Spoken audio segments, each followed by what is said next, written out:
Hola, ¿qué tal? Les damos la bienvenida a la tercera de las conferencias organizadas por la Asociación ALUEX dentro de su ciclo de conferencias, reflexiones y apuntes sobre la pandemia que tiene lugar este año 2021. Semana a semana les estamos acercando desde diferentes puntos de vista a la realidad del coronavirus y a cómo nos está afectando en nuestro día a día. Sin duda, la peor de las consecuencias es la que tiene que ver con la salud. Si en la primera de nuestras charlas, en la primera de las conferencias, ya conocimos algo más sobre esta enfermedad, sobre cómo ha afectado y sigue afectando a nuestros mayores, con la exquisita presentación del doctor Pedro Avizanda, jefe de servicio de geriatría del Complejo Hospitalario Universitario de Albacete, con su conferencia COVID-19, la pandemia de los mayores. Hoy contamos con una eminencia en el campo de la neurología y la COVID-19 y es el neurólogo Tomás Segura. Y además es albaceteño, claro que sí, hay que destacarlo.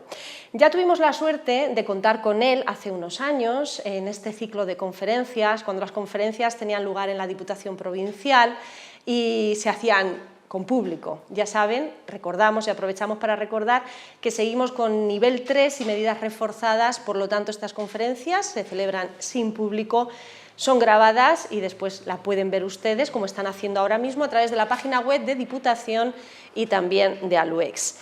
Bien, en aquella ocasión, la presencia del doctor Tomás Segura fue todo un privilegio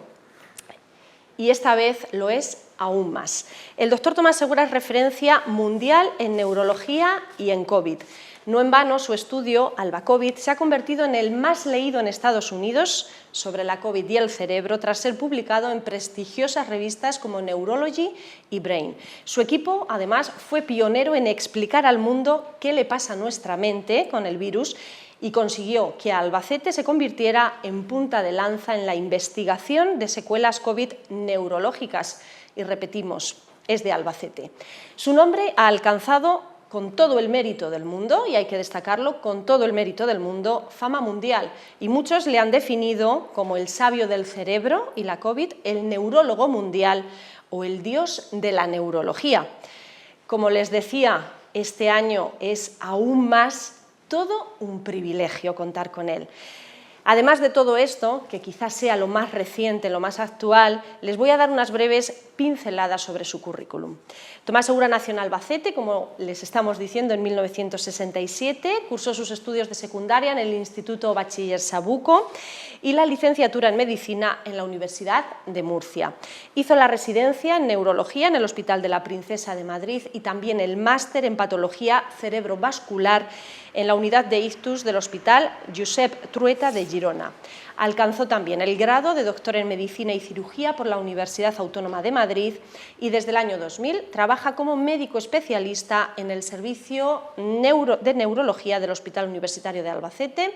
donde dirige la unidad del ictus del centro desde su apertura y es jefe de servicio desde el año 2012.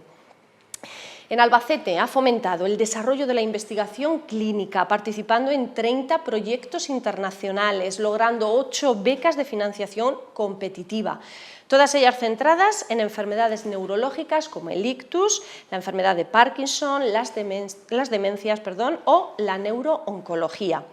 Es también profesor titular de la Facultad de Medicina de la Universidad de Castilla-La Mancha, donde coordina la asignatura Patologías del Sistema Nervioso. Como investigador ha seguido una trayectoria muy completa, desde becario hasta director de grupo. Ha firmado más de 140 artículos científicos en revistas indexadas y publicado 30 capítulos de libro.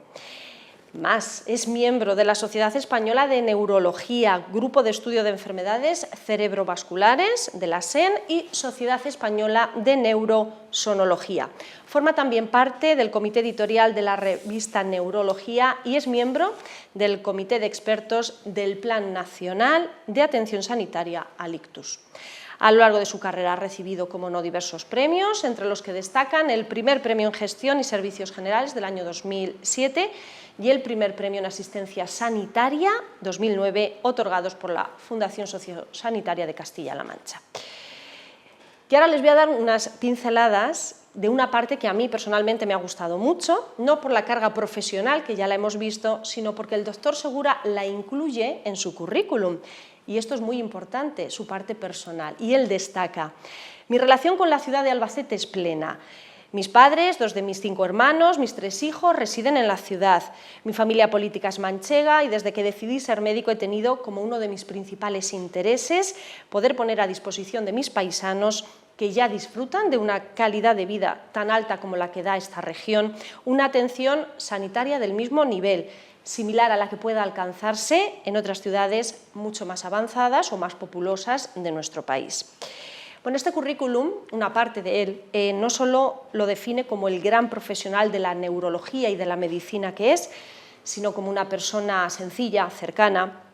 y además solidaria con sus vecinos y con sus paisanos.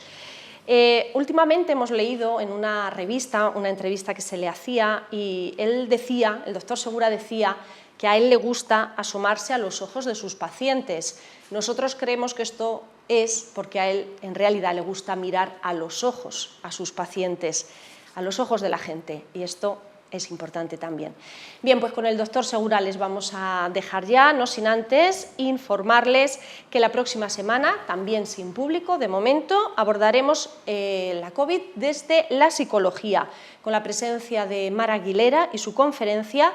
Pandemia y estrategias de afrontamiento psicológica. Y ahora sí, les dejo con el neurólogo, con el doctor Tomás Segura. Espero que disfruten de la conferencia. Hola a todos, es un enorme placer para mí poder estar aquí a participar en este ciclo de conferencias de ALUEX, un centro de la experiencia y del saber. No sé si voy a dar la talla después de la presentación que se ha hecho de mí, pero bueno, intentaré hacerlo. Estoy aquí desde luego en representación de un grupo de médicos, de un grupo de neurólogos del hospital. Me toca a mí representarlos porque soy el jefe de servicio, pero en absoluto el mérito de lo que voy a contar aquí hoy recae en mí, ni mucho menos, sino que yo solo soy el que ha sido designado para hacer esta representación. Voy a hablar del virus SARS-CoV-2, es el virus del COVID-19, y un virus que nosotros llamamos neurotóxico. Lo que haré un poquito es, en primer lugar, poner sobre la mesa quién es el villano, hablaré del virus, después hablaré de la pandemia en nuestra provincia, luego hablaré de lo que quizá más interesa, al menos desde el punto de vista médico, divulgativo, que es su capacidad de causar daño al sistema nervioso, y por último haré algunas reflexiones sobre esta capacidad a más largo plazo, no solo, por tanto, en la fase aguda de la enfermedad, sino también en etapas posteriores. Este virus, el virus SARS-CoV-2, es un coronavirus, y los coronavirus son viejos conocidos de la humanidad. De hecho, se calcula que aproximadamente el 10% de todos los constipados que padecemos son provocados por alguno de estos coronavirus, los alfa o los beta. Sí que es verdad que es más frecuente que den problema en niños. Cuando el constipado es en un niño es más fácil que sea un coronavirus que, por ejemplo, un rinovirus. Sorprendente porque, al menos hasta la fecha, el SARS-CoV-2, que es un coronavirus, provoca esta enfermedad COVID-19 y es una enfermedad que hasta la fecha ha respetado bastante a la población infantil. Es un virus que creemos, como otros coronavirus, que ha llegado al hombre a través de un reservorio en los murciélagos. Es interesante también esto, porque a lo mejor no se sabe o no hemos caído en ello, pero los mamíferos estamos en la Tierra desde hace muchos millones de años, pero nos hemos ido especiando, es decir, creando especies. La mayor parte de las especies de mamíferos que poblan la Tierra son o roedores o murciélagos. Los murciélagos parece que no son muy frecuentes, pero hay miles de especies de murciélagos, y el murciélago tiene una peculiaridad biológica sorprendente, y es que es el único mamífero que vuela, y esta capacidad suya de volar le ha proporcionado un metabolismo diferente al resto de los mamíferos. Volar requiere mucha energía, y ellos han ideado un sistema de protección de los radicales libres, que es lo que producimos todos nosotros cuando volamos, cuando hacemos ejercicio, cuando nos movemos, y estos radicales libres creemos que están en la base del envejecimiento del organismo biológico. Claro, ¿qué le pasa al murciélago? El murciélago desarrolla tal gasto energético que si no fuera capaz de tamponar, es decir, de eliminar estos radicales libres, pues tendría una oxidación de sus tejidos inmediata y viviría un poco tiempo. Es un animal pequeño, el murciélago, y vive 40 años. Los animales de este metabolismo y este desarrollo, por ejemplo, un roedor, solo vive 1 o 2 años. El murciélago vive 40 años por esta capacidad, y esta capacidad creemos, la capacidad de controlar la respuesta inmunitaria frente a los radicales libres, creemos que es la que le hace un reservorio ideal para los virus, porque los virus los tolera muy bien el animal sin morir, de esta manera puede dedicarse a ese reservorio. Lo cierto y fijo es que creemos que la inmensa mayoría, creen los científicos, los biólogos veterinarios, que la inmensa mayoría de coronavirus proceden o bien de los roedores o mayoritariamente de los murciélagos, y ya hemos tenido algunas malas experiencias en los últimos años con este virus, el SARS,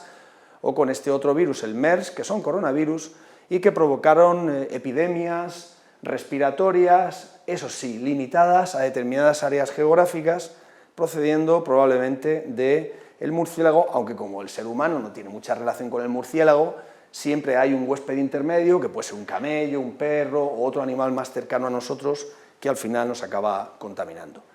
Estos virus se llaman coronavirus porque cuando los miran al microscopio electrónico los histólogos y los biólogos ven que tiene unas proteínas situadas en la periferia que son como espículas, aquí está la proteína esta espicular, y que es la proteína que se ha hecho tan famosa porque es la proteína que le permite al coronavirus entrar en la célula humana y por tanto contra la que se han desarrollado la mayor parte de las vacunas, para intentar eliminar la acción biológica de esta proteína.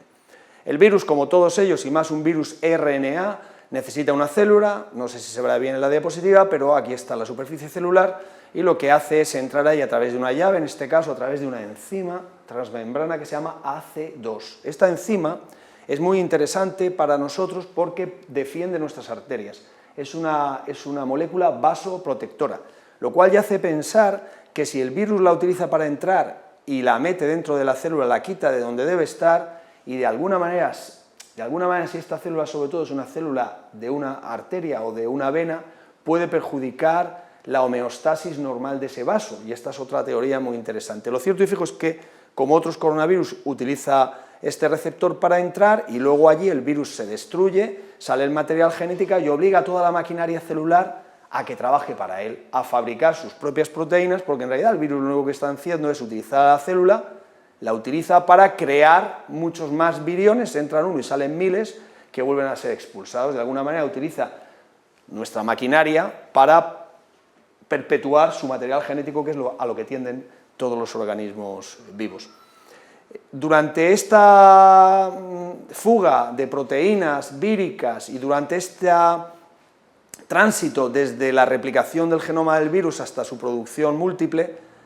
puede ocurrir que la célula responda expulsando al virus o teniendo una respuesta, vamos a llamarla así para que me entiendan, de tipo alérgico, es decir, una respuesta inmune excesiva, que a la postre creemos que es lo que le da gravedad a este virus, en concreto el SARS-CoV-2,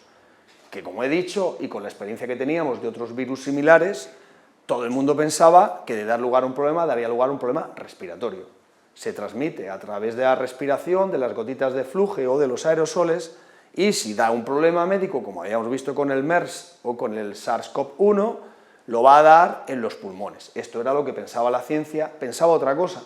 por la experiencia previa, que quedaría limitado a una zona concreta geográfica, al Medio Oriente, al Extremo Oriente, que no llegaría aquí. De ahí las declaraciones que todos recordarán de nuestros responsables sanitarios diciendo que, bueno, que en España habría algunos casos, si llegaba a haberlos. Evidentemente, los hechos después les han quitado la razón, pero esta diapositiva está tomada del Observatorio Johns Hopkins. Cuando yo la hice el 23 de mayo, que estábamos saliendo de esta primera ola, había en el mundo 5 millones de afectados y había provocado oficialmente 340.000 muertos el virus, y España, que se ve ahí, estaba en quinto lugar como el quinto país del mundo más afectado. Ahora, esta es una diapositiva de ayer, este mismo observatorio ya cuenta 102 millones de contagios en el mundo y más de 2 millones de muertos por el virus, pero España sigue estando dentro de los países, para nuestra desgracia, más afectados.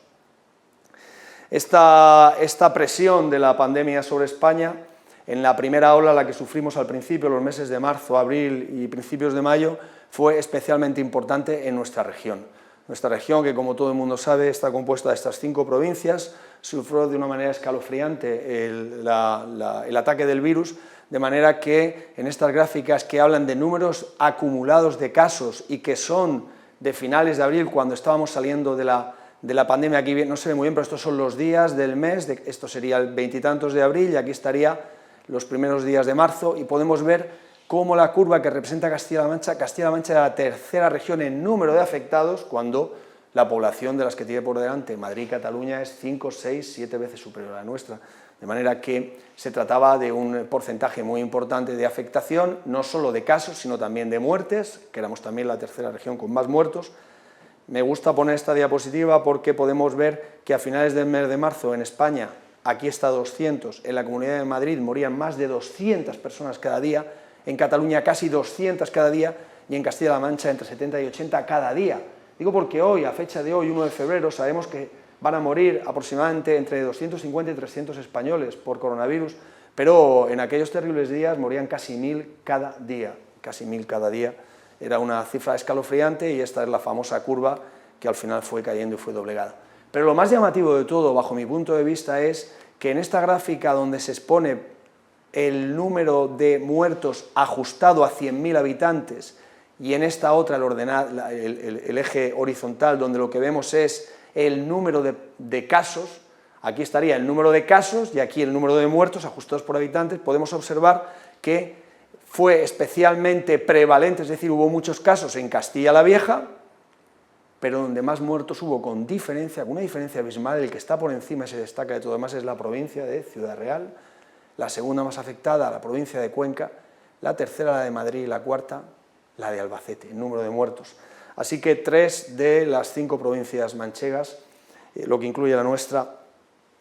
fueron de las zonas de España con más número de fallecimientos ajustados por población,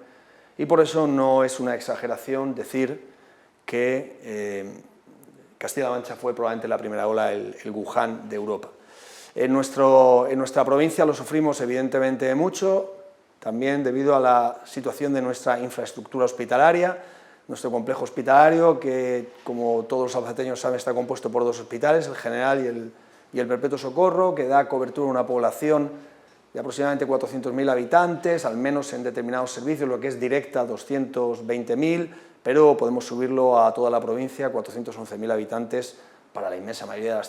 de las cirugías con un cierto grado de complejidad, o por ejemplo en mi caso que soy neurólogo, para los ictus y los códigos ictus que vienen aquí todos, no solo los de la provincia de Albacete, sino también todos los que requieren recanalización de la provincia de Cuenca. Era un hospital relativamente pequeño, donde solo hay 580 camas funcionantes, sobre todo un hospital que no tiene espacios, sin infraestructuras. En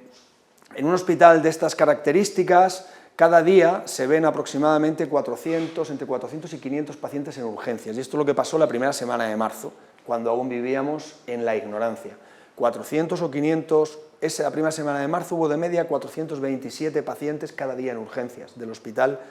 Universitario de Albacete. Pero, como podéis ver aquí, a partir de esa semana y durante todas las semanas hasta finales de abril, bueno, hasta donde tengo la gráfica, pues el número cayó radicalmente, a menos de la mitad, 170, 150, 100, aquí 4 veces menos. ¿Qué pasó? ¿Qué pasó? ¿Es que de repente la gente ya no tenía esguinces? ¿Es que de repente la gente ya no tenía infartos de miocardio? ¿Es que de repente la gente ya no le dolía la cabeza? No, es que la gente estaba asustada. La gente estaba asustada y se quedaba en su casa. No venía a urgencias, venían mucho menos, pero lo más importante es que los que venían, esos 100 y pico que venían cada día, tenían que ser ingresados la mitad de ellos. En una semana normal, en mi hospital se ingresa menos del 10% de los pacientes que acuden a urgencias, se les da tratamiento, se les diagnostica, se soluciona o se alivia su problema y se van a casa. Esos 400 y pico ingresan cada día, 40, 50, pero en esas terribles semanas del mes de marzo y abril llegamos a ingresar la mitad de los que venían cada día, porque los que venían casi todos eran pacientes coronavirus, y estos pacientes en muchas ocasiones tenían unos parámetros analíticos o una función respiratoria que obligaba a ingresarlos. Así que empezamos a ingresar cada día 60, 70, 80, 70, 60 pacientes cada día en un hospital que tiene 500 camas se ingresa 100, 80 cada día para una enfermedad que tiene una estancia media de 14, 15 días, pues podéis imaginar que rápidamente esto nos condujo al colapso hospitalario total y completo, de manera que tuvimos que hacer salas de hospitalización, las salas de espera, los despachos médicos, este es el mío, pasaron a ser áreas de esterilización de material, con una zona de sucio y otra de limpio, tuvimos que montar estanterías a prisa y corriendo con bolsas donde metíamos los escasos EPIs que teníamos y que nosotros mismos reciclábamos a través de una máquina de ozono, aunque probablemente hay otros medios. Y también muy interesante es que los neurólogos pasamos o dejamos de ver enfermos neurológicos, salvo la unidad de ictus, que se mantuvo abierta durante toda la primera ola y sigue abierta, nunca ha dejado de estarlo, para atender pacientes con ictus que no tenían COVID, porque los pacientes con ictus y COVID iban a las salas COVID, pero el resto de la sala de hospitalización de cualquier otra patología neurológica se perdió y los neurólogos, aquí está mi compañero el doctor Jorge García, pasaron a los equipos coronavirus. Y esto dio lugar, como además mis compañeros son gente muy observadora, a que atendiendo directamente a los enfermos ingresados y hospitalizados por esta enfermedad pudieran apreciar que muchos de ellos, siendo este un virus respiratorio, tenían afectación neurológica. No digo que no lo hubieran podido apreciar mis compañeros internistas, geriatras, infectólogos, neumólogos, pero desde luego nadie me quita la razón si digo que es más sensible a este tipo de afectación un neurólogo, y los neurólogos estaban mis compañeros en primera línea. Aunque este artículo está publicado en el mes de junio, como se puede ver aquí, publicado en junio, online salió a principios de abril, e incluso antes de llegar online ya lo habíamos podido leer, y es la experiencia que habían tenido en China, son autores chinos que publicaron sobre 200 pacientes que habían visto algunas cosas extrañas en su devenir neurológico. Y sobre esta base y sobre la experiencia de lo que estábamos viendo en el hospital de Albacete, empezamos a razonar que, bueno, si el virus entraba al tejido a través del receptor AC2, que es verdad que hay mucho receptor AC2 en los pulmones y que el virus normalmente va a llegar a nuestro cuerpo a través de la vía respiratoria, es decir, inhalado, lógicamente iba a tener mucha afectación pulmonar, pero había otros órganos que también eran muy ricos en receptor AC2, sobre todo los riñones, los testículos y los vasos sanguíneos y el cerebro, así que ¿por qué no pensar que podía haber afectación neurológica?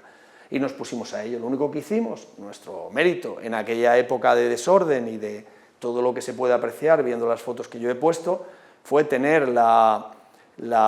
idea, la constancia y el tesón de recoger en cada uno de los pacientes que estaban ingresados en el hospital de Albacete y unos pocos que estaban ingresados en el hospital de Almansa, todas las complicaciones neurológicas que pudimos durante aquellos días. Es verdad que nuestro complejo hospitalario y también todo el SESCAM tiene un sistema informático muy bueno donde se recoge todo y es accesible luego, y esto nos permitió hacer un estudio retrospectivo, es decir, nosotros no vimos en persona a todos los pacientes, es evidente, porque somos 10 neurólogos, pero sí que revisamos uno a uno todos los casos y pudimos reflejar cuál era la afectación neurológica. Esto lo hicimos durante el mes de marzo y ya en abril pudimos publicar solo con los pacientes atendidos en las primeras 3 semanas de marzo 841 pacientes, que es una barbaridad. Esto da idea de lo que sufrió nuestro hospital en aquellas fechas. Y lo que hicimos fue recogerlo rápido, mandarlo a publicar rápido y por tanto ser los primeros en decir esto, que era algo llamativo. Ha pasado un poco desapercibido el tema de la obesidad, aunque este tema después lo han refrendado todos los autores. Nosotros, aunque el nuestro es un artículo neurológico, ya lo dijimos entonces, dijimos, el único factor que condiciona en los enfermos COVID hospitalizados que el paciente vaya mal, el único que lo condiciona de manera independiente, esto se puede decir haciendo el tratamiento estadístico oportuno, es estar gordo, el sobrepeso. Si el paciente es obeso, va a ir peor. Hombre, también va a ir peor si es mayor. Mire usted, cuando hemos metido todos los datos y hemos hecho el análisis de regresión multivariante, hemos excluido, al final resulta que, bueno, hay una tendencia a que vayan peor los mayores, pero lo que domina es si tienen sobrepeso. Probablemente también más gente mayor con sobrepeso, pero lo que domina el cuadro clínico es que tenga sobrepeso. Si tiene sobrepeso, si el paciente es obeso, es más probable que su devenir pulmonar y su devenir de salud general sea peor. Pero nuestro artículo aparte de esto, estaba basado sobre todo en describir las complicaciones neurológicas, y la primera cosa que nos llamó la atención a nosotros y después al resto del mundo, que por eso quizá el artículo ha tenido tanto predicamento y ha sido tan citado y tan leído, es que hasta un 57% de estos 841 pacientes ingresados durante ese mes tenían algún tipo de alteración neurológica que podía ser de la más inespecífica, como me duele un poco los muslos, hasta las más específicas desde el punto de vista de la neurología, como tengo una alteración del nivel de conciencia, lo que llamamos una encefalopatía. Es cierto que nuestro trabajo no solo incluía complicaciones neurológicas, sino lo que nosotros llamamos también complicaciones neuropsiquiátricas, la psicosis, el insomnio, la alteración de comportamiento de cualquier tipo que decidimos incluirla dentro de la sintomatología potencialmente derivada, lógicamente, de afectación del cerebro. Bien, nosotros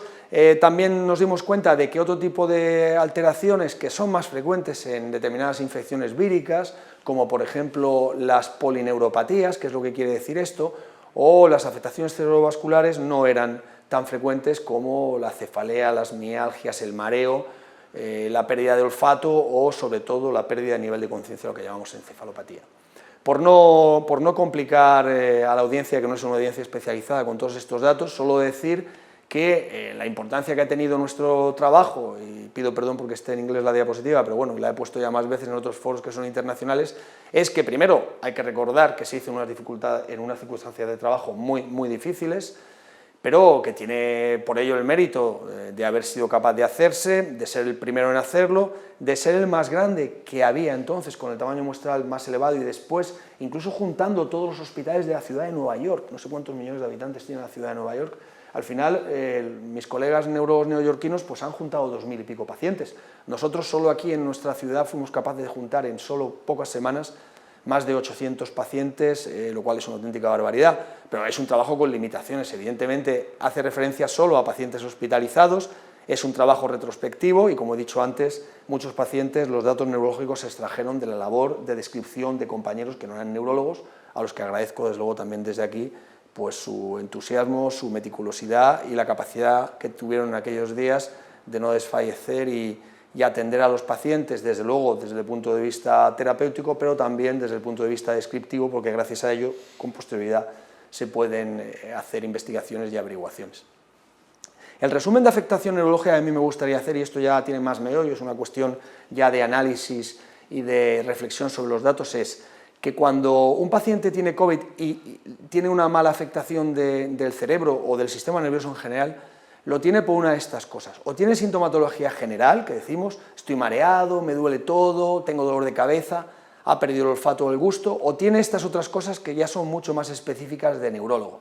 Ha perdido el nivel de conciencia, tiene movimientos incontrolados, tiene hemorragias o infartos cerebrales, desarrolla una enfermedad parecida a la esclerosis múltiple o desarrolla una enfermedad parecida al síndrome de Guillain-Barré, por tanto una polineuropatía. Pues bien, las primeras, las generales, creemos nosotros que son debidas directamente al virus. O sea que el virus es capaz de provocar el dolor de cabeza porque seguramente irrita las meninges o las molestias musculares porque es probable que se introduzca dentro de nuestros músculos y cause estas mialgias, pero las manifestaciones más específicas neurológicas, desde luego la pérdida a nivel de alerta, los trastornos del movimiento o los ictus, mayoritariamente no son debidas al propio virus, sino a la respuesta inflamatoria del huésped, o sea, de nosotros. Es nuestro organismo el que hace una reacción desaforada al virus y esta reacción desaforada es la que nos provoca el daño neurológico más grave. Y no podemos descartar que los fármacos que estamos dando los médicos, que dimos de todo un poco a ciegas, fármacos potentísimos con mucha toxicidad, estén causando toxicidad neurológica en mayor medida de lo que deberían de hacerlo porque el virus ha sido capaz de romper la barrera hematoencefálica y por tanto quitar esta protección a la que el médico está acostumbrado cuando da fármacos para curar, por ejemplo, el riñón, sabe que bueno, al cerebro no van a llegar en igual medida porque el cerebro está un poco aislado del resto de la circulación sanguínea. El virus es capaz de romper este aislamiento y por tanto probablemente no solo influye la afectación inflamatoria, la respuesta desmesurada que se ha dado en llamar tormenta de citoquinas, sino también el propio intento terapéutico del médico o la situación de gravedad que tiene el paciente en que el riñón no funciona bien y por tanto sube la urea, o el pulmón no funciona bien y por tanto sube el CO2 o baja el oxígeno. Esto, frente a lo que el cerebro normalmente está más protegido, en estas circunstancias de paciente COVID, probablemente la protección no era lo suficientemente buena. Las otras manifestaciones desminizantes y polineuropáticas probablemente tienen que ver con un trastorno inmunitario diferido, ¿Qué quiere decir esto? Pues bueno, quizá esta gráfica lo explica un poco mejor. Cuando una persona se infecta de COVID, se infecta aquí y en los primeros días lo que le pasa es derivado directamente del virus. El virus te provoca un poco de tos o mucha tos, el virus te provoca dolores musculares, el virus te provoca febrícula o fiebre, el virus te provoca sensación de malestar general. Pero a partir del 7.º día, si se produce esta respuesta inflamatoria no controlada, entonces llegan los problemas, y los problemas graves de verdad, para la salud, para el pulmón y también para el cerebro, la tormenta de citoquinas. Además, esta respuesta inmunitaria desmesurada tiene también otra consecuencia grave, y es que siempre que hay una respuesta inmunitaria grande en un organismo, en el nuestro, por ejemplo, en el ser humano, esto, que sería largo de explicar por qué, se acompaña de una respuesta protrombótica, de manera que también vamos a tener en estos casos mayor facilidad para hacer fenómenos trombóticos, y todo el mundo sabe que dentro del COVID uno de los problemas es hacer una trombosis venosa en una pierna, una trombosis venosa en el pulmón y hacer una embolia de pulmón, o una trombosis cerebral y hacer un infarto cerebral, o de miocardio y hacer un infarto de miocardio. Y por último, la respuesta posinfecciosa, cuando yo ya provoco las inmunoglobulinas para defenderme de este virus, que tardo varias semanas en hacerlo. Las propias inmunoglobulinas pueden tener reacción inmunitaria cruzada con determinados epítopes de mi sistema neurológico y provocar también, sin quererlo, una enfermedad desmielizante cerebral o una enfermedad polineuropática. Pero es verdad que esto no lo hemos visto con mucha frecuencia. Hemos visto algunos casos, pero no con mucha frecuencia. ¿Y el virus cómo alcanza el sistema nervioso central? Esto ha sido otro motivo de discusión en la literatura médica. Hay tres grandes vías propuestas. La primera es a través del nervio olfatorio, que va desde la nariz, una extensión perfecta del sistema nervioso central hasta el lóbulo frontal. Podría ser que el virus trepara a través del nervio. Bueno, puede ser que lo haga. No lo hace con mucha frecuencia. Es posible también que el virus trepe a través del nervio vago, desde los pulmones hasta el tronco cerebral, que es donde acaba el nervio vago. Es posible que lo haga. Las dos cosas que he mencionado, al lóbulo frontal a través del nervio olfatorio o al tronco cerebral a través del nervio vago, pueden ocurrir porque cuando hemos mirado el cerebro de los pacientes en necropsias, hemos visto los viriones en muy poca cantidad dentro del cerebro,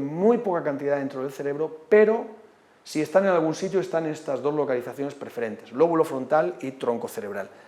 Pero, como he dicho, en muy poca cantidad quiere decir que cuando llega el daño cerebral lo hace sobre todo a través de la vía hematógena, es decir, porque el virus es capaz de llegar a través de la sangre a todas las células que recubren las arterias y las venas y que se llaman células endoteliales. Es una capa unicelular que recubre todos nuestros vasos y estas células están llenas de receptor AC2. Así que el virus se pega ahí con gran facilidad y causa lo que llamamos una disfunción endotelial en cualquier órgano, y por tanto puede haber un fracaso renal,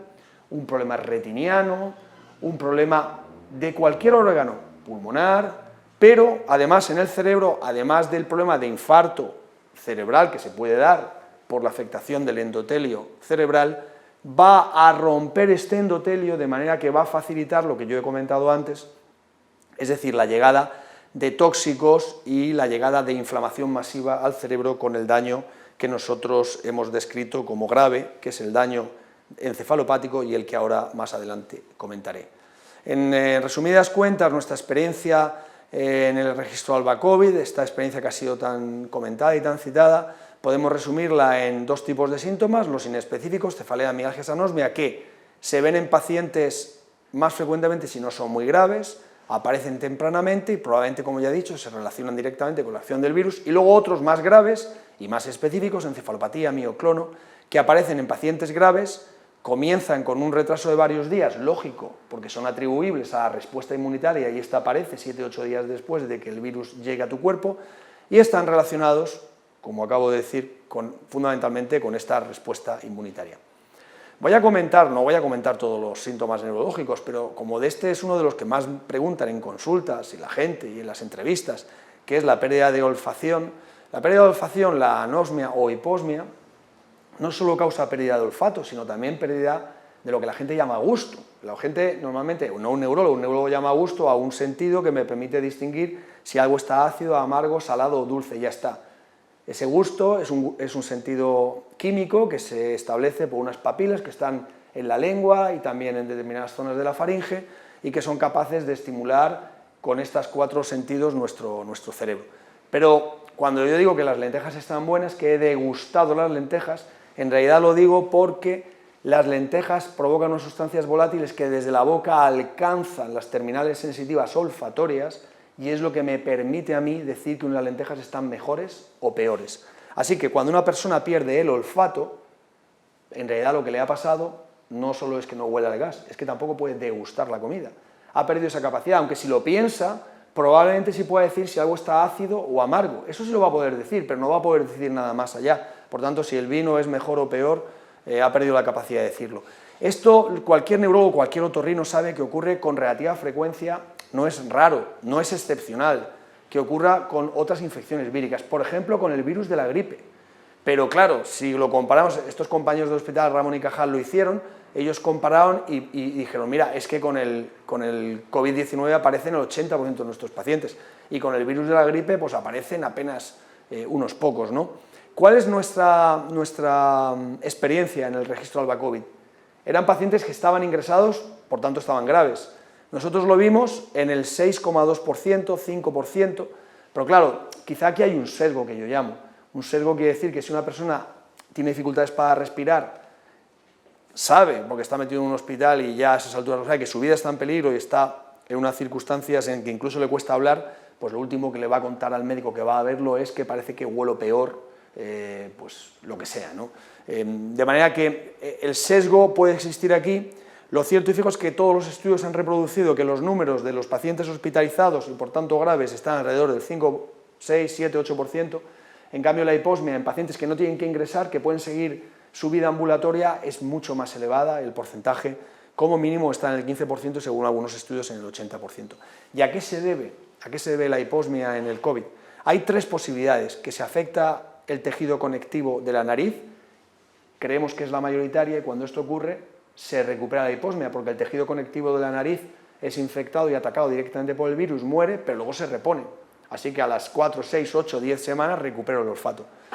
Si lo que ocurre es que está muriendo las neuronas que recogen ese sentido del olfato y que están en el lóbulo frontal, que mandan sus terminales hasta la nariz, es increíble, pero es así, sus cables desde nuestro cerebro viajan directamente hasta la mucosa de la nariz. Si son estas neuronas las que han muerto, no se va a recuperar el sentido del olfato. No se va a recuperar porque las neuronas del bulbo olfatorio no se reproducen, no tienen esa capacidad. Por tanto, si el virus las ha matado, hasta ahí ha llegado nuestra capacidad de olfacción. Esto se está viendo en el 10-15% de los pacientes COVID, por tanto pensamos que la mayor parte de la hiposmia depende de la afectación del tejido conectivo de la nariz, del tejido de soporte y no de la propia neurona, lo cual es una buena noticia. Voy a continuar diciendo que nosotros publicamos este artículo que ha tenido mucho predicamento, se publicó en Neurology, que es la revista de referencia de los médicos clínicos, o sea, de los que se dedican a ver enfermos en el mundo de la neurología, porque es el órgano de expresión de la Academia Americana de Neurología y es la revista más consultada probablemente por neurólogos generales. Pero esto fue el mes de marzo, pero es que nosotros seguimos recogiendo todos los pacientes y cuando terminaba abril, cuando no había llegado el 20 de abril, teníamos ya 1.683 enfermos en nuestra base de datos, lo cual es un número grandioso, una barbaridad. Demuestra de nuevo el nivel de pandemia que tuvimos en nuestra ciudad. Entonces nosotros preparamos un segundo artículo y este segundo artículo ya lo centramos sobre la patología cerebrovascular, que al fin y al cabo, como se ha dicho cuando se ha glosado, por cierto, mi opinión en exceso, mis méritos, es el campo de acción predominante mío y también de mis compañeros y de mi servicio aquí en el Hospital de Albacete. En este trabajo, que se publicó en una revista con más factor de impacto y por tanto más difícil publicar y en teoría de un nivel superior, que es la revista Brain, en esta revista nosotros publicamos estos 1.600 y pico pacientes y nos centramos en su devenir cerebrovascular. Fue un trabajo cooperativo con nuestros compañeros y amigos neurocirujanos y también con el servicio de anestesia de nuestro hospital, que, por cierto, nunca está de más recordar que ha tenido una labor crucial durante toda la primera ola y todas las que están viniendo después aquí en la ciudad de Albacete. Nosotros lo que vimos, aparte de detalles clínicos que quizá a la audiencia no le digan mucho, como que la mortalidad era más elevada o que lo más importante que nosotros hicimos en este artículo, bajo mi punto de vista, y fue también un hallazgo muy llamativo, es que pudimos demostrar con muestras histopatológicas, ahora pondré las imágenes del microscopio, que lo que estaba pasando en el cerebro de los pacientes que, como este que nosotros comunicamos, el paciente número 21, por ejemplo, que íbamos contando lo que había pasado a cada uno, pues este paciente era un hombre de 60 y pocos años que empezó a tener fallo respiratorio, fue a la UBI y cuando llevaba 15 días en la UBI, los compañeros de UBI ven que ya respira bien, que sus pulmones funcionan bien, le quitan el tubo y sí, el paciente respira bien, pero no responde cerebralmente. ¿Qué le ha pasado? Le hacemos un TAC cerebral y vemos que tiene múltiples hemorragias dentro de su cerebro, hemorragias que no solo son dentro del parénquima, son estas zonas blancas que se ven aquí, sino también subaracnoideas. Si yo pusiera una imagen de resonancia, esto se magnifica mucho más y veríamos que esto se vio con relativa frecuencia, que estos pacientes desarrollaban una encefalopatía grave que siempre se acompañaba de infartos o hemorragias múltiples. Pero lo más interesante es lo que pasaba cuando cogíamos una muestra del cerebro de estos pacientes, que alguno hubo que operar porque la hemorragia era tan grande que si no le quitábamos el coágulo lo mataba. Y cuando mirábamos esto al microscopio lo que veíamos es, aparte de esto es un vaso cerebral y dentro hay un trombo, que había fenómenos de microtrombosis, lo más importante es esto que se veía. ¿Y esto qué es? Esto es una imagen de del tejido cerebral normal, pero lo que vemos en el tejido cerebral normal, en verlo como esto, lo vemos como esmerilado, como edematoso, se ha perdido un poco la compactación habitual del neuropilo, y esto es así, cuando esto ocurre es porque está rota la barrera hematoencefálica. Y si miramos otro tipo de muestras, veíamos, además de ver siempre veíamos trombos dentro de los vasitos cerebrales, lo que veíamos también es que las células endoteliales, las que recubren los vasos, estas células endoteliales que recubren los vasos, estaban perdidas en... Hombre, hay que tener un poco de conocimiento anatómico, yo pido perdón porque sean imágenes difíciles de interpretar, pero por ejemplo en esta imagen se ve una arteria y se ve cómo se ha despegado, la arteria se ha despegado del tejido, porque se ha perdido la membrana basal, porque se ha deteriorado la barrera hematoencefálica. Veíamos una importante afectación de las células endoteliales que no pudimos describir desde el punto de vista de la microscopía electrónica, que hubiera sido todavía más llamativo por un hecho, en fin, lamentable, pero que es así, y es que el microscopio electrónico que tenemos en Albacete no está en el hospital, sino en la Facultad de Medicina. Y, como recordaréis todos, la Facultad de Medicina de toda la universidad cerró todos sus laboratorios durante la pandemia y no se podía trabajar, ni entrar, ni hacer nada. Es curioso porque los laboratorios del hospital, que estaban sometidos a más presión y por tanto a más riesgo de contagio, sí que siguieron funcionando. Así que tenemos imágenes de histología óptica, pero no tenemos electrónica porque en aquellos días no funcionaba la microscopía electrónica. Y otra cosa también muy interesante es que nosotros a la gente que viene con un infarto cerebral al hospital a veces le sacamos el trombo de la cabeza y lo cogemos y lo analizamos. Y esto yo no sé si se ve en la distancia, pero esto es un trombo normal, de un paciente normal, y el trombo se ve, pues como todos, rojo. Sin embargo, cuando le sacamos el trombo a los pacientes COVID, lo que vemos es que los trombos, ya de entrada, son mucho más oscuros. Y esto es muy llamativo, ya nos llamó la atención desde el principio, y cuando hacíamos el homogeneizado de los trombos, seguíamos viendo que el trombo COVID es mucho más oscuro que el trombo no COVID. Por ejemplo, aquí hay dos trombos no COVID y aquí hay dos trombos COVID. De manera que pensamos, y estamos haciendo este análisis, estamos ahora en fase de terminar la redacción del manuscrito para poder enviarlo igualmente a prensa. Nosotros lo que hemos hecho es un análisis proteómico de qué está pasando y tenemos algunos hallazgos sorprendentes que, de nuevo, vuelven a llamar nuestra atención sobre lo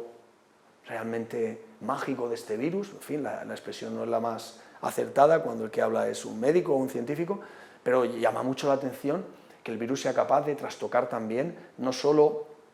nuestros pulmones, nuestro riñón, nuestro cerebro, sino también todo nuestro sistema circulatorio, incluso los hematíes y las proteínas que portan los hematíes y que permiten la oxigenación de la sangre. Pero bueno, esto, como está todavía en fase de desarrollo,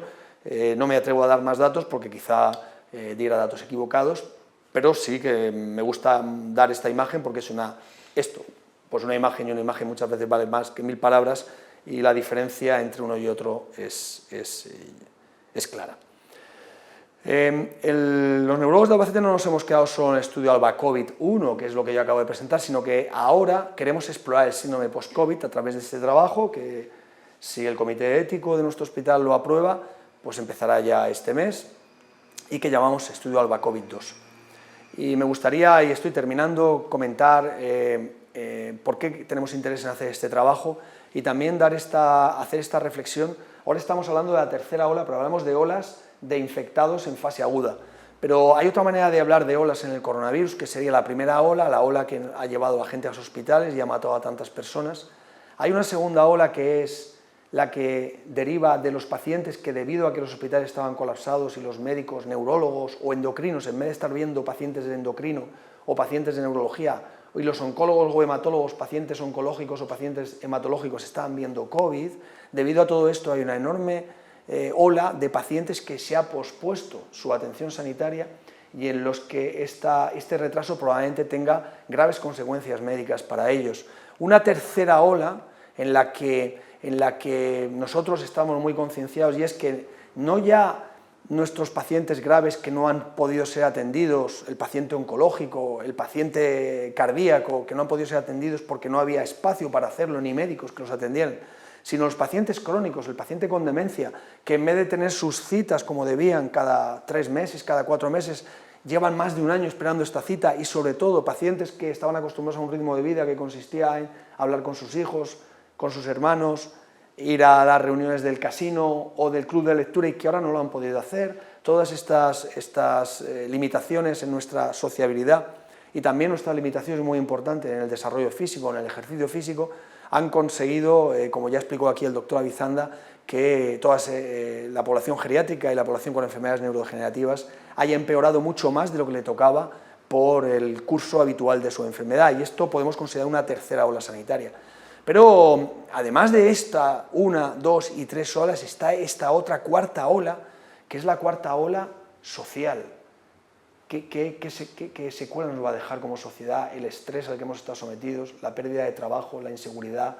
laboral y sanitaria, el miedo por la salud de nuestros hijos o de nuestros padres, el no saber si mañana vas a poder abrir tu negocio, si vas a poder financiar o vas a poder pagar el proyecto en el que te embarcaste? Todo esto probablemente dé lugar a una cuarta ola, y dentro de esta cuarta ola, en relación con ella o no, o en relación puramente médica, es lo que se definió ya desde hace unos meses como síndrome de COVID persistente, long COVID en inglés, long haulers también en inglés, o probablemente el término más correcto es síndrome post-COVID, que es de lo que voy a hablar en los próximos 3 minutos. Esta es la definición que hacen los institutos de salud británicos, que es complejo sintomático multiorgánico que afecta a aquellos pacientes que han padecido la COVID y que permanecen o desarrollan sintomatología tras la considerada fase aguda de la enfermedad. Nosotros creemos que el síndrome COVID persistente en gran medida es un síndrome neuro-COVID persistente. Ahora veremos por qué. Porque la inmensa mayoría de los síntomas, o un porcentaje muy importante de los pacientes que tienen esto, es decir, que pasé la enfermedad pero no me llegó a recuperar del todo, cuando esto ocurre, gran parte de estos síntomas son neurológicos. Hay 2 grandes trabajos, uno español, de la Sociedad Española de Medicina General y de Familia, y otro del Trinity College en London. Vamos a repasar sobre todo el español. Fue un registro que se publicó ya en octubre, con más de 1.800 pacientes, y que detectó lo primero, que la mayoría eran mujeres, que eran gente en edad media de la vida y que habían desarrollado esta enfermedad hasta 6 meses después del inicio. Pero ahora viene lo más interesante para mí como neurólogo, y por esto tenemos interés en el síndrome COVID persistente o síndrome post-COVID, y es que más de la mitad de los síntomas, aquí están subrayados en rojo o en azul, de los 20 síntomas más frecuentes que aquejaron en esa encuesta los españoles que habían pasado COVID y decían no estar recuperados, eran síntomas de índole neurológica. Y si vemos aquí la afectación de órganos, estos son diapositivas elaboradas por la Sociedad Española de Medicina de Familia, vemos que además de la sintomatología general, la siguiente más importante es la neurológica, exactamente igual que la psiquiátrica o emocional, y por tanto nosotros como neurólogos tenemos un interés muy importante en este síndrome, que podemos ver que no pone en peligro la vida de la persona, pero sí pone en peligro muchas otras cosas también importantes. Por ejemplo, pone en peligro que sea capaz de desarrollar su labor habitual en su casa, pero más interesante todavía, que sea capaz de atender su trabajo o disfrutar de su ocio. Hasta un 74% de las personas contestaron que no eran capaces de tener ocio debido a estos síntomas que estaban aquejando. El estudio inglés es muy parecido, de nuevo con un enorme porcentaje mayoritario de mujeres. Esto seguramente tenga que ver con la distinta respuesta inmunitaria que tienen en nuestra especie los sexos, y puso énfasis también en esta otra cosa que también nos habíamos fijado nosotros, que hay una proporción muy elevada de estos pacientes por encima de la distribución normal de la población, de gente que sufre el síndrome post-COVID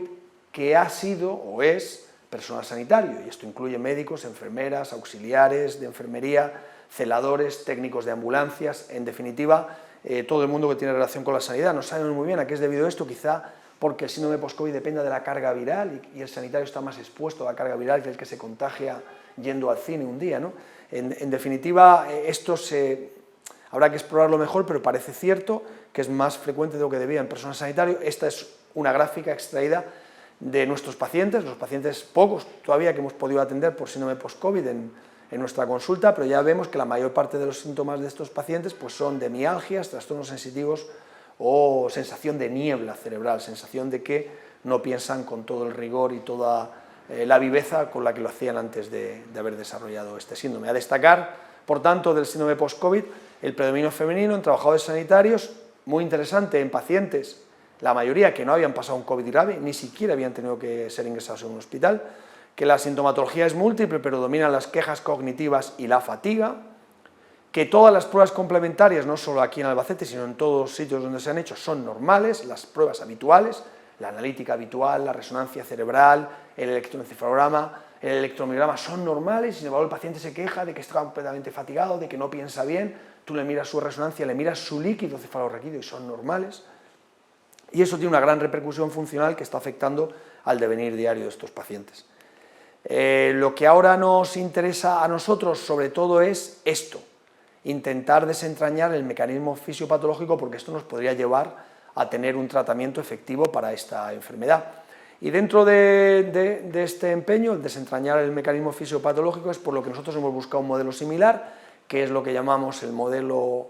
del cerebro enfermo, que es algo que se ha definido desde hace muchos años. Cuando una persona tiene gripe, por ejemplo, pues se encuentra muy cansado, no tiene ganas de nada, pero ya no es porque tenga la fiebre alta, sino realmente cuando uno lo piensa es que cuando uno tiene gripe lo que quiere es estar en el sillón de su casa y a veces hasta le cuesta atender a la televisión, no quiere estar solo, tranquilo. ¿Y esto por qué ocurre? Esto ocurre porque el cerebro se pone un poco en pausa y es una respuesta habitual del cerebro. Tengo una necesidad en otra parte, estoy sufriendo un ataque, voy a defenderme, hay una respuesta inflamatoria que quiere eliminar el virus o la bacteria y entonces la misma respuesta inflamatoria detiene el cerebro. Es un mecanismo defensivo de la evolución, pero claro, si este mecanismo que está pensado para durar unos días, que es lo que dura el combate agudo contra una infección, se prolonga a lo largo de los meses, es cuando tenemos el síndrome post-COVID y por tanto tenemos el problema. Y creemos que como hay gran parte de los síntomas que son neurológicos y creemos que esto se parece bastante al cerebro de infección, probablemente lo que esté provocándolo es un componente de neuroinflamación, que es lo que vamos a investigar en los próximos meses, si Dios quiere. Y nada más, con esto quiero acabar dando las gracias a todo el grupo de compañeros que me apoyan. Aquí hay muchas enfermeras de neurología, hay biólogos y biólogas que colaboran con nosotros dentro de una investigación. Los más jovencitos pues son médicos residentes, también hay compañeros de otras especialidades como radiología o neuroradiología afines a nosotros. Y esta es una foto extraída pues hace, no sé si llegará al año, creo que no, todavía no llega al año, pues cuando todavía éramos felices y podíamos sonreír y hacíamos nuestras reuniones. En el momento actual, bueno, pues tenemos esperanza, pero la sonrisa se nos ha borrado un poco. De todas maneras, yo soy optimista, siempre digo que de las grandes crisis también nacen las grandes ideas, y a lo mejor poder estudiar bien y llegar a alguna conclusión con el síndrome post-COVID, por ejemplo, lo último de lo que he hablado, pueda no solo ayudar a estos pacientes, sino también a otros muchos, muy similares, porque no lo he dicho, pero es un síndrome muy parecido al de fatiga crónica y también tiene algunas similitudes con la fibromialgia, y fíjate tú por dónde quizá estos dos grupos de pacientes al final resulten también beneficiados de determinados hallazgos que se pueden hacer sobre el síndrome de COVID persistente. Y nada más, muchas gracias por la invitación y espero no haber aburrido a la audiencia con tanto término médico.